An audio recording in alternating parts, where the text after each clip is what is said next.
Good evening. I feel I've got a lot to say about Fenric, episode 1. And I was intrigued about touching base with this one again because, spoilers, and I know that I try and sort of like view these cold, as it were, but I've seen Fenric 1,000 times. And I've seen this version and I've seen the extended version. I've probably seen the extended version. So to very deliberately just, watch one episode of Fenric, the broadcast episode, and just see how it hits after seeing everything in context is quite an exciting thing. And here's my take on it. Man alive! What a rush. So if one was to be hyper critical of this, you could say that, my gosh, so much gets crammed into this. They are at the church and then they've gone to the beach and then they're back at the church and then they go back to the naval base and then they're back at the beach. And I think if you were to try and follow it sort of logically or, to draw a sort of timeline of it, you think this is just bonkers. They don't stay in any place for long enough. No conversation seems to last more than, 30 seconds. And that's, but that's just part and parcel of what this story is all about. And it works. And there's a number of reasons why it works. I think it works because the show is the most confident it has been. As a show, it's the most confident it has been since probably late Tom Baker. It's just got a sort of sense of complete belief in how it works, which obviously we've seen in Ghostlight. But, just to have the chutzpah, to just go, boom, Second World War naval base, bosh, bosh, bosh, bosh, bosh. It leans into its archetypes. It leans into its influences hard, but just expects you to, it has the faith in its viewer, I assume whether a fan or a non-fan, just to go, right, you're going to keep up with this now. Bosh, bosh, bosh, off we go.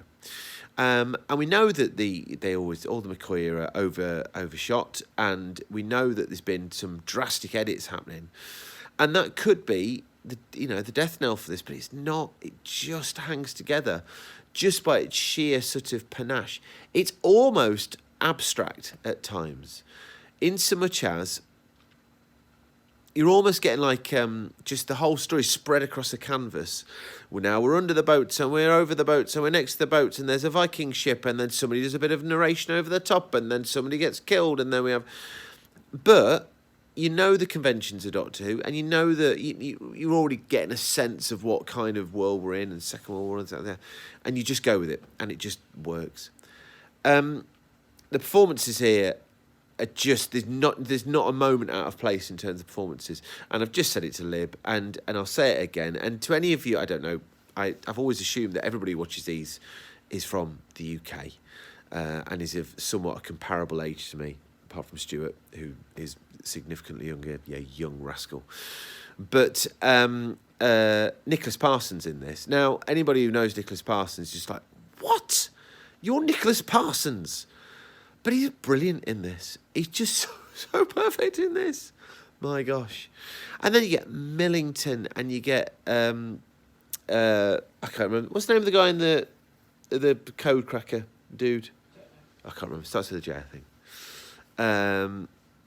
But just the nurse, the girls in the rooms, all the soldiers, the Russians, the two girls have been billeted from London. Just, oh my gosh. So anyway, I'm sorry. And then at the heart of it, my gosh, you got Sylvester McCoy, who is the best Doctor of all time, and I know Lib has a slightly different take on this than I do, but I really feel in this story you've got this, as time will out, this accumulation of Ace, this 16-year-old growing up to be a young lady. I genuinely get the feeling that is pitch perfect here. The stroppiness when she won't go into the water because the Doctor's not told her to go in the water, but she's still being a bit, petulant about it. I flipping love all that. And then when she turns her back at the church, that's a lovely moment, actually. But I've just left Ace there, and now I'm here. That's brilliant. That's really canny, sly stuff. Love that stuff. Anyway, what I was about to say was, I think because it's been a while since I've seen Fenric, I've had it in my head that it's like The Clash. The Clash, who are one of the greatest bands of all time, who I think are overrated. And I think that, in my mind, Fenric has taken on a similar sort of stature in my memory. But I could be wrong, because that is class. That is absolute 1,000% class. And, I could talk about this all day, but I will stop in a second. That's as modern, and by modern I mean new Who, a piece of Who, as we've seen. The pace that it moves, the confidence in the viewer, the sort of toying with very big ideas, the fact that we've got throwbacks, whether we've realised them or not yet, to previous episodes, that we've got a bit of a story arc coming to some sort of fruition here, character development happening. This is very, very modern Who, and all the better for it. Is Fenric still held in such high regard? I hope it is. Well, let's find out. We've got 3 more episodes. Let's work it out ourselves. Bye!